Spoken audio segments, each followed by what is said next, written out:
satu, saya naik skoci aja Pak, saya bilang gitu.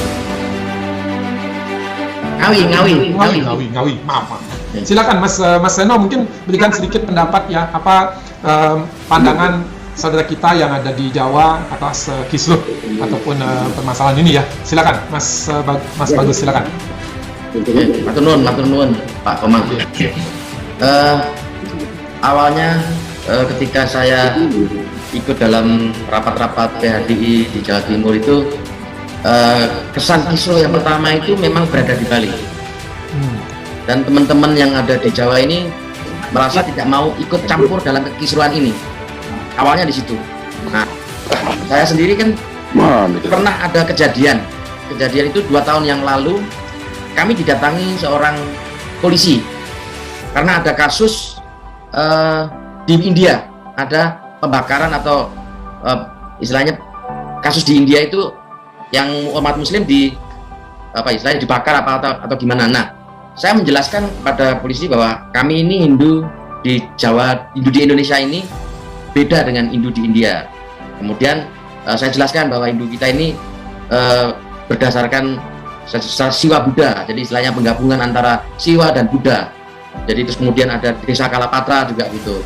Nah, dari perkembangan ini saya saya sangat setuju ketika Budayu ketika itu menjapri saya. Pak Seno, istilahnya panggilan saya Seno. Jadi saya kan punya YouTube. Ketika saya menyampaikan YouTube saya kepada teman-teman bahwa kami sangat senang ketika Sampradaya itu tidak diakui. Tapi kenapa kok dulu ada diakui, ini kan yang repotnya di sini.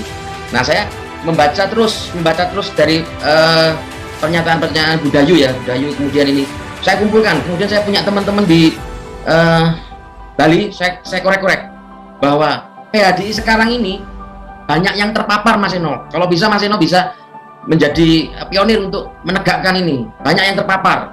Jangan percaya sama PHDI. Kebetulan teman saya ini teman lama, jadi saya lebih percaya sama teman lama saya ini.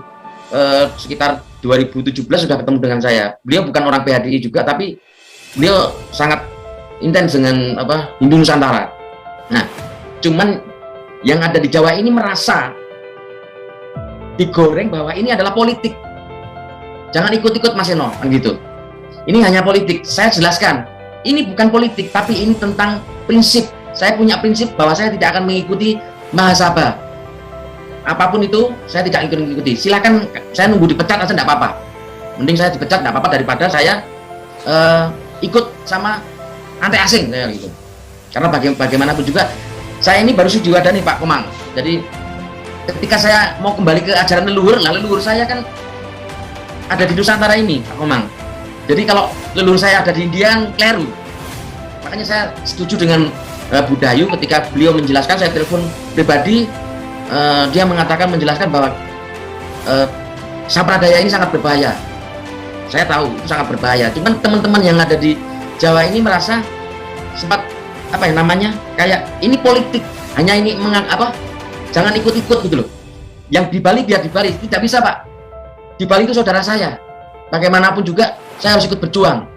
Bagaimana caranya? Mungkin hanya berdoa. Saya sama Budayu cuma bilang begitu ya. Hari ini saya cuma bisa berdoa. Cuma menyadarkan beberapa rekan yang bisa saya ajak untuk gabung dengan saya. Mungkin hari ini baru saya sendiri Pak Komang untuk Jawa Timur yang agak keras sendiri untuk menentang Mahasabha ke-12. Dan saya teriak paling kenceng, saya mengakui Pak Bagus Putu Dunia menjadi ketua saya. Jadi yang BTB saya nggak mengakui. Dia mengajak kita satu kapal, beda nakodanya satu. Saya naik skoci aja Pak, saya bilang. Lebih baik saya naik skoci, saya nyebrang sendiri. Nggak perlu satu kapal, saya nggak mau. Karena bagaimanapun juga saya tidak mau menjadi bagian daripada anti asing. Saudaraku Bali, ini penting. Kenapa saya dukung? Suatu saat nanti kalau ini kalah, saudara Bali akan seperti kami. Seperti apa? Saya pakai baju adat dikira karnaval. Coba bayangin aja. Suatu saat nanti teman-teman saudara-saudara Bali pakai baju adat Bali kayak mau karnaval di mana, mau kondangan di mana. Seperti itu saudaraku. Orang Jawa mungkin hanya diam. Akhirnya kalah. saatnya memang harus berani. Sudah saatnya. Saya dari Jawa, saya dukung Pak Komang, Pak Bagus Putu Dunia. Saya siap untuk di Jawa Timur, untuk menyusup sedikit. Tapi saya nggak pernah menyusup, saya terus terang. Sama Pak Anom juga saya terus terang. Saya nunggu SK dipecat Pak Anom, saya bilang gitu. Pak Anom nggak berani minta saya, nggak tahu. Saya nunggu dipecat aja. Saya frontal aja langsung. Cuman Pak Anom sebenarnya dalam hatinya itu kepingin juga. Saya bisa membaca. Cuman ada beberapa dari beberapa kabupaten ini sebenarnya nggak banyak. Hanya 3 kabupaten yang sering frontal. Akhirnya Pak Anom ini ya drop lah. Tapi saya katakan saya dukung MLP Pak. Saya akui, apapun yang terjadi, kalau misalnya ini satu kapal, saya naik Scotty aja. Gitu Pak Komang, Jembada. Oke. Saudaraku Bali, semangat gitu. Saya siap. Kalau misalnya ada undangan ke Bali, saya siap datang. Matur nuwun. Sukses. Baik, matur nuwun, Sun Mas Seno.